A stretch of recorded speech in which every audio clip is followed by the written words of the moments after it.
కీర్తన భాగం 70వ కీర్తన చదువుకుందాం. దేవా, నన్ను నడిపించుటకు త్వరగా రమ్ము.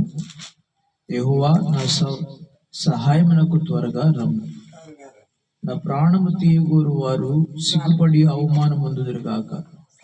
నాకు కీడు చేయగోరు వారు వెనుకకు మళ్లింపబడి సిగ్గునొందుదురుగాక. ఆహా ఆహా అని పలుకువారు తమకు కలిగిన అవమానమును చూచి విస్మయమొందుదురుగాక. నిన్ను వెదకు వారందరూ నేను గురించి ఉత్సహించి సంతోషించుదురుగాక. నీ రక్షణను ప్రేమించు వారందరూ దేవుడు మహిమపరచబడును గాక అని నిత్యము చెప్పుకుందురుగాక. నేను శ్రమల పాలై దీనుడనైతిని. దేవా, నన్ను రక్షించుటకు త్వరపడి రమ్ము. నాకు సహాయము నీవే, నా రక్షణకర్తవు నీవే. యెహోవా, ఆలస్యము చేయకుమి. దేవుడి మాటలు మన వినికిడిలో దీవించును గాక.